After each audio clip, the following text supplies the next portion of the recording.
भाजपा बिहार प्रदेश कार्यालय में बांकीपुर विधानसभा उपचुनाव को लेकर शुक्रवार को प्रेस वार्ता आयोजित की गई। प्रेस वार्ता को भाजपा के राष्ट्रीय प्रवक्ता अजय आलोक ने संबोधित किया। इस मौके पर दीघा के विधायक संजीव चौरसिया और कुम्हरार के विधायक प्रेस वार्ता में मौजूद थे।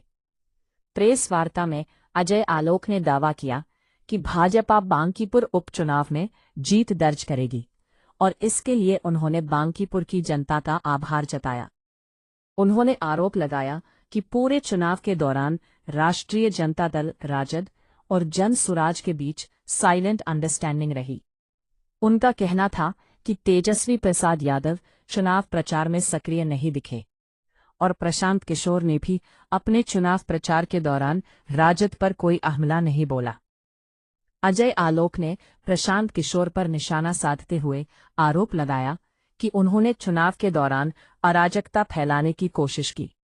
उन्होंने कहा कि चुनाव प्रचार समाप्त होने के बाद सभी बाहरी प्रचारकों को क्षेत्र छोड़ देना चाहिए था, लेकिन जनसुराज के कार्यकर्ताओं ने ऐसा नहीं किया और देर रात तक जक्कनपुर थाने में हंगामा कर मीडिया का ध्यान आकर्षित करने का प्रयास किया।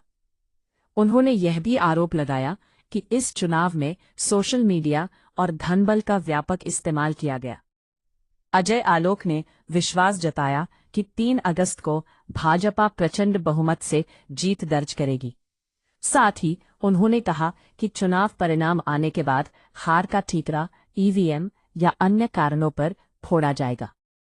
उन्होंने कहा कि केवल सोशल मीडिया की राजनीति करने और जमीनी हकीकत से दूर रहने वाले लोगों का लोकतंत्र में कोई भविष्य नहीं है। भारतीय जनता पार्टी की तरफ से, अपने राष्ट्रीय अध्यक्ष की तरफ से, अपने प्रदेश अध्यक्ष की तरफ से, हम सब कार्यकर्ताओं की तरफ से बांकीपुर की जनता को बहुत सहृदय धन्यवाद देना चाहेंगे कि एक बार फिर से उन्होंने ये साबित किया कि उनका दिल भारतीय जनता पार्टी में ही बसता है और भारतीय जनता पार्टी अभूतपूर्व बहुमत के साथ बांकीपुर चुनाव जीतने जा रही है। 2-3 बातें इस चुनाव के बारे में हम कहना चाहते हैं जो कि हमें देखने को मिली, जो कि बिहार के संदर्भ में बहुत कम देखने को मिला है, जो आप सब मीडिया बंधुओं ने ऑब्जर्व किया होगा। हमने देखा कि कम्युनिस्टों को हटाने के लिए कैसे कांग्रेस पार्टी ने अपना सारा वोट ममता बनर्जी को शिफ्ट किया था 2012 में। हमने दिल्ली के चुनाव में देखा कि भारतीय जनता पार्टी को हराने के लिए कैसे कांग्रेस पार्टी ने अपना सारा वोट शिफ्ट किया था आम आदमी पार्टी के लिए। नतीजा हुआ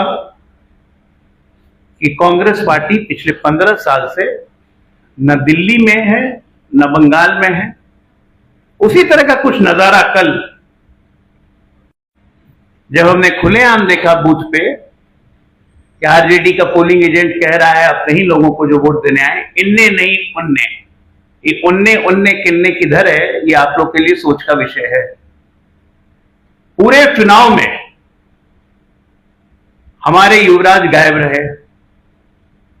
एक पार्टी के कथित युवराज जो है, अपने आप को घोषित युवराज रखा हुआ है, पूरे चुनाव गायब रहे। अंतिम 2 दिन में अत्वरित हुए, एक बार भी विरोधी का नाम नहीं लिया, खाली नरेंद्र मोदी, सम्राट चौधरी, भारतीय जनता पार्टी, एक बार भी नाम नहीं लिया। तीसरे हमारे जो प्रत्याशी थे, उनका नाम तो ऐसे पीके है, लोग जानते हैं प्रशांत किशोर, लेकिन न प्रशांत है न किशोर हैं, वो हैं प्रखर कुटिल। पीके मतलब प्रखर कुटिल। जब से जनसुराज की शुरुआत हुई, ये पदयात्रा करते थे, तब से ये बार बार कहते थे कि लालू जी के बेटवे मुख्यमंत्री बनी, तू लोग ना बनबो, जाके हर जगह ये बोलते थे। पूरे चुनाव में इस प्रखर कुटिल व्यक्ति ने कभी आरजेडी का नाम ही नहीं लिया। सोचिए कितनी साइलेंट अंडरस्टैंडिंग थी। ये दोनों एक होकर चुनाव लड़ रहे थे, एक बार भी अटैक नहीं किया इस प्रखर कुटिल व्यक्ति ने तेजस्वी यादव को, जो पहले घूम घूम के तेजस्वी को खोजते थे 24 से 25 में। तो ये साइलेंट अंडरस्टैंडिंग है, तो इससे हमें कोई मतलब नहीं है। राजनीतिक प्रयोग होते रहते हैं, लेकिन इस प्रयोग का अंतगत्वा यही होता है कि जो पार्टी अपनी राजनीतिक जमीन खोती है, वो राजनीतिक वजूद उसका मिट जाता है। तो हमारी आरजेडी अब राजनीतिक वजूद मिटने की ओर बढ़ चुकी है। अब आप देखिए तीसरी मजेदार चीज, 5 बजे का काउंटिंग खत्म होता है, 5:02 से सर्वे आने शुरू होते हैं, ताक से सर्वे। कभी आपने सुना 6 बजे से सर्वे आने शुरू हुए, 6 बजे खत्म हुई, चुनाव आयोग ने आधिकारिक घोषणा की 6:02 में पहला सर्वे। भाई हम लोग इतने दिन से राजनीति में हैं, आप लोग पत्रकारिता में हैं, प्रदेश का चुनाव हो, देश का चुनाव हो, फाइनल रिजल्ट आते आते 2-3 घंटा लगता है। हम भारतीय जनता पार्टी विश्व की सबसे बड़ी पार्टी, हमारा अपना पोलिंग फीडबैक आते आते हमें बज गया था 9, लेकिन किया सर्वे के माध्यम से संदेश प्रसारित किया गया, फलाना जीत गया, फलाना हार गया, इतना परसेंट। सेफोलॉजिस्ट की बाहर आ गई थी कल शाम से बिहार में। ये फेक सर्वे जो है, किसी का ऑफिस है दिल्ली में, मालवीय नगर में, किसी का ऑफिस है लखनऊ में, और किसी पार्टी का झंडा लगा हुआ है। तमाम तरह के फर्जी इन्फ्लुएंसर्स, ऐसा हो गया, वैसा हो गया, ये बढ़ गया, वो बढ़ गया। मतलब क्या आप साबित करना चाह रहे हैं? हार की कुंठा इतनी बढ़ी हुई थी कि पूरे चुनाव अराजक की तरह बिहेव करते रहे। चुनाव के एक रात पहले जक्कनपुर थाने में बैठ के पुलिस ऑफिसर्स पे दबाव डालने की कोशिश की। नियम तय है, चुनाव प्रचार खत्म हुआ, जितने बाहरी कार्यकर्ता है, जो वोटर नहीं है, वो एरिया छोड़ के चला जाए। हम लोग भी जाते हैं चुनाव प्रचार में, छोड़ के चले जाते हैं। क्यों नहीं गए भाई? पुलिस कार्रवाई नहीं करेगी। और तो जक्कनपुर थाने में रात भर बवाल काटा 2 बजे तक, ताकि कवरेज मिलते रहे, सिंपैथी हासिल कर सके। चुनाव प्रचार के दिन मैं भी चुनाव लड़ चुका हूं, हमारे दोनों बगल में विधायक हैं। चुनाव कैंडिडेट की गाड़ी में कैंडिडेट ड्राइवर उसी तरह से हिंसा भड़क जाए ताकि मुझे और माइलेज मिले। क्यों? क्योंकि रिजल्ट तो पता है कि 3 तारीख को रिजल्ट आएगा, मैं हारूंगा, तब मैं कह सकता हूं कि तंत्र, सरकार और भाजपा ने मिलकर मुझे सुनियोजित तरीके से हरवा दिया।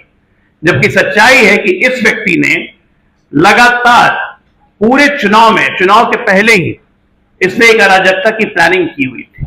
Social media influencer, YouTube influencer, बाहर के लोग। अब बताइए, भारतीय जनता पार्टी का हर व्यक्ति, दूसरे राज्यों में चुनाव होता है तो जाता है, हम लोग भी जाते हैं, सब कोई जाते हैं, हमारे राज्य में चुनाव होते हैं, लोग आते हैं। लेकिन चुनाव प्रचार खत्म होते ही 5 बजे सब कोई जगह छोड़ देते हैं। यहां हमारे राष्ट्रीय अध्यक्ष ने 16 तारीख को इस्तीफा दिया, 17, 18, 19 से जन स्वराज के 8-9 हजार कार्यकर्ता बांकीपुर पटना में आके डेरा डाल के बैठ गए।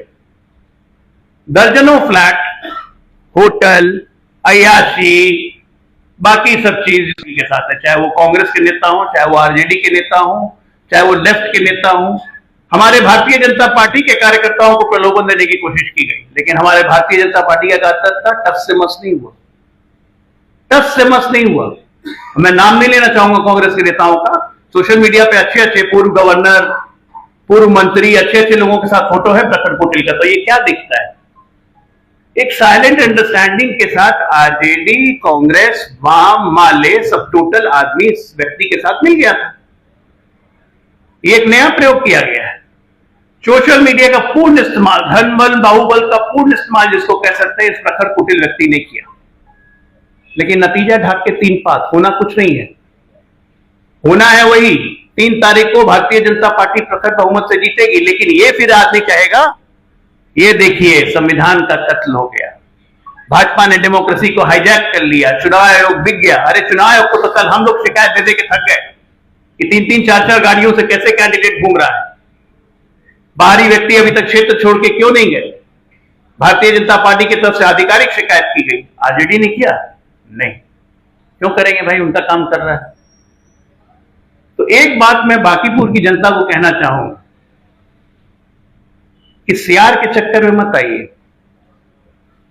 बहुत लोग सीआर के चक्कर में आए होंगे, बदलाव करेंगे, बदलाव करेंगे। ये कोरोना वायरस है, ये एक ही चीज का बदलाव कर सकता है, बर्बादी का।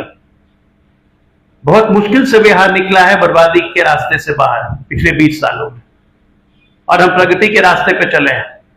इस आदमी की सोच में अराजकता है, ये हर आदमी को इस्तेमाल करता है।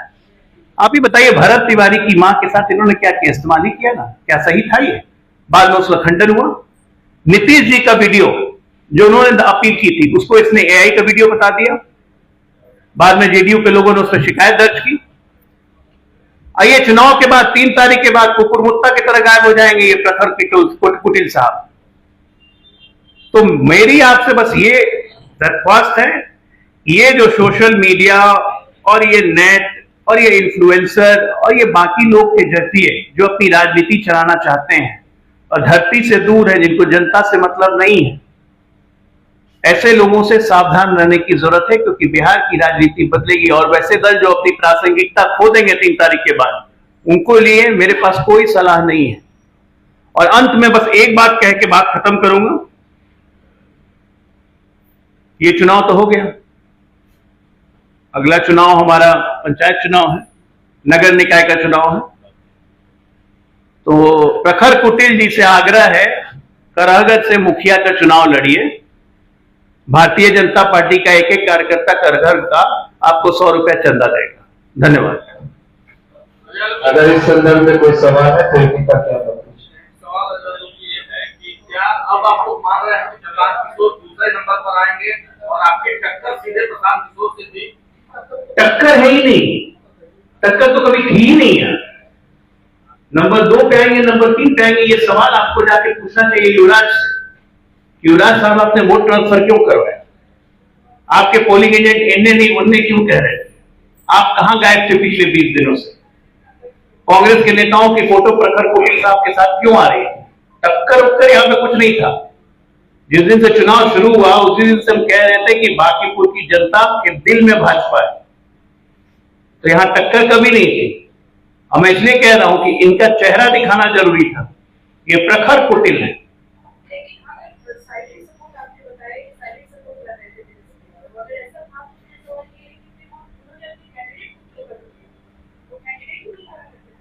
ये अब उन लोग की अंडरस्टैंडिंग है कि बहुत लोग कैंडिडेट खड़ा करके भी कर देते हैं। दिल्ली में आपने देखा नहीं कैसे हुआ, आपके साथ क्या किया था? मैंने इसलिए बंगाल का उदाहरण दिया, दिल्ली का उदाहरण दिया कि आप लोग के सामने है कि ये लोग की प्रवृत्ति नहीं है ऐसे करने की, क्योंकि इनके लिए खुद का जीतना जरूरी नहीं है, भारतीय जनता पार्टी को हराना जरूरी, जो कि इनके ख्वाब ख्वाबी में रह जाएंगे, क्योंकि मुंगेरी लाल के हसीन सपने। सबसे बड़ा सवाल है कि चुनाव के दौरान आपके जो पूरे सपोर्टर वो भी आपसे नाराज है और पूरी तरह बोल रहा है। ये आपको किसने बोला? कई जगह पे आपके समर्थकों का तो आपको कैसे पता कि वो हमारे कोर समर्थक है?